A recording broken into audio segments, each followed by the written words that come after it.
तो हेलो दोस्तों, वेलकम है आपका हमारे यूट्यूब चैनल में एजुकेशन वेलकम एसएम एजुकेशन पे। तो आइए आज की वीडियो हम स्टार्ट करते हैं। तो शून्यकाल किसका विवेकाधिकार होता है, प्रधानमंत्री या फिर लोकसभा स्पीकर या फिर विपक्ष के नेता या फिर राष्ट्रपति का? तो आपका राइट आंसर है लोकसभा स्पीकर का। ठीक है। उसके बाद है एन इक्वल म्यूजिक के लेखक थे तो सलमान रुश्दी या फिर विक्रम सेठ या फिर BS नायपाल या फिर TS इलियट। तो आपका राइट आंसर है TS इलियट। ठीक है। उसके बाद है my west game of chess king शतरंज खिलाड़ी की प्रसिद्ध पुस्तक है, किसकी प्रसिद्ध पुस्तक है? तो विश्वनाथन आनंद का या फिर गैरी कास्पारोव का या फिर आनातोली कार्पोव का या फिर बॉबी फिशर का? तो आपका राइट आंसर हो जाएगा विश्वनाथ आनंद का। ठीक है। उसके बाद है गामा किरणें हैं तो उच्च ऊर्जा वाली विद्युत चुंबकीय तरंगे या फिर उच्च ऊर्जा वाले इलेक्ट्रॉन या फिर निम्न ऊर्जा वाले इलेक्ट्रॉन या फिर उच्च ऊर्जा वाले पॉजिट्रॉन। तो आपका राइट आंसर है उच्च ऊर्जा वाली विद्युत चुंबकीय तरंगे। ठीक है, option number A the right answer. उसके बाद घरेलू मक्खी द्वारा फैलने वाले रोग कौन है? हैजा या फिर एड्स है, फिर प्लेन या फिर ये सभी? तो आपका राइट आंसर है हैजा। आप लोग जानते हैं मच्छर काटने से होता है। तो मानव शरीर में पाचन का अधिकांश भाग किस अंग से संपन्न होता है? तो पैक्रिया या फिर बड़ी आंत या फिर छोटी आंत या फिर आमाशय? तो आपका राइट आंसर है छोटी आंत। ठीक है। उसके बाद है उत्तर प्रदेश में सबसे अधिक पुराना विश्वविद्यालय कौन सा है? तो आप लोग राइट आंसर बताइए। डॉक्टर भीमराव अंबेडकर विश्वविद्यालय आगरा है या फिर अलीगढ़ मुस्लिम विश्वविद्यालय अलीगढ़ है या फिर रुहेलखंड विश्वविद्यालय बरेली है या फिर इलाहाबाद विश्वविद्यालय है? तो इसका मैं आंसर आपको नहीं बताऊंगा, आप लोग इसका आंसर कमेंट करके बताएंगे। ठीक है, आप लोगों का यही होमवर्क है आज का। उसके बाद उत्तर प्रदेश में विविध शोध संस्थान है, निम्न में से कौन सा शोध संस्थान आगरा में स्थित है? तो डिफेंस रिसर्च लेबोरेटरी या फिर सेंट्रल बिल्डिंग रिसर्च इंस्टीट्यूट या फिर area delivery research and defence institute या फिर सेंट्रल ड्रग रिसर्च इंस्टीट्यूट? तो आपका राइट आंसर है area delivery research and defence institute. Option number see the right answer. ठीक है।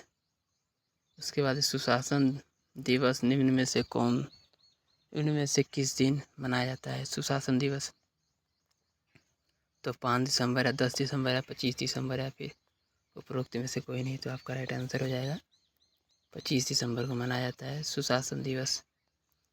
उसके बाद निम्न में से किस वर्ष भारत में विमुद्रीकरण की नीति नहीं अपनाई गई? तो 1978 या फिर 1946 या फिर 1999 या फिर 2016? तो आपका राइट आंसर हो जाएगा 1999 में विमुद्रीकरण की नीति नहीं अपनाई गई थी। उसके बाद उत्तर प्रदेश में प्रतिवर्ष होलिकोत्सव अवसर पर लठमार होली का आयोजन किस स्थान पर किया जाता है? तो वृंदावन या फिर वृंदावन में या फिर बरसाना में या फिर मथुरा में या फिर गोकुल में? तो आपको पता है वृंदावन में बरसाना में होती है लठमार होली, जो कि डंडे के साथ होती है। उत्तर कोरिया में उच्च न्यायालय के खंडपीठ निम्नलिखित में से कहाँ स्थित है? उत्तर प्रदेश में भाई, उत्तर कोरिया हो गया, सॉरी, आप लोग उसको उत्तर प्रदेश कर लीजिएगा। ठीक है। तो इलाहाबाद में है या लखनऊ में या फिर आगरा में या फिर मेरठ में? तो आपका राइट आंसर हो जाएगा लखनऊ। ठीक है। उसके बाद है IT संशोधन एक्ट 2008 के अंतर्गत कौन सा धारा साइबर आतंकवाद से संबंधित है? तो धारा 66 आर या फिर धारा 66 एफ या फिर धारा 66 एम या फिर धारा 66 एन? तो आपका राइट आंसर है धारा 66 एफ। ठीक है। उसके बाद पारिस्थितिक यंत्र के जैविक घटकों में होते हैं तो उत्पादक या फिर उपभोक्ता या फिर अपघटक या फिर ये सभी? तो आपका राइट आंसर हो जाएगा अपघटक। ठीक है। उसके बाद है भारत में हरित क्रांति को किसने सफल बनाया था?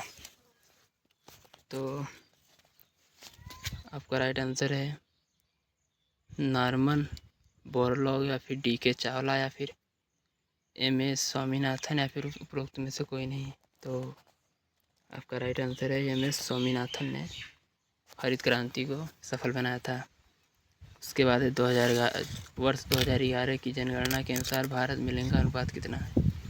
तो 943 है। 943 पुरुष, मतलब 1000 पुरुषों पे 943 महिलाएं, या फिर 1000 पुरुषों पे 910 महिलाएं, या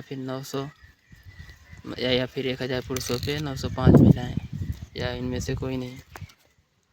तो आपका राइट आंसर है 943, यानी 1000 पुरुषों पे 943 महिलाएं हैं भारत में। ठीक है। उसके बाद है एशियाई खेलों में भारत ने स्वर्ण पदक व रजत व कांस्य सहित कुल कितने पदक जीते हैं? तो स्वर्ण 15 या रजत 24 या फिर कांस्य 30। ये आपका राइट आंसर है। या फिर स्वर्ण 16 या फिर रजत 24 या फिर कांस्य 29। ये राइट आंसर है। या फिर स्वर्ण 16 या रजत 25 और कांस्य 29, या फिर इनमें से कोई नहीं। तो आपका राइट आंसर है ऑप्शन नंबर 1।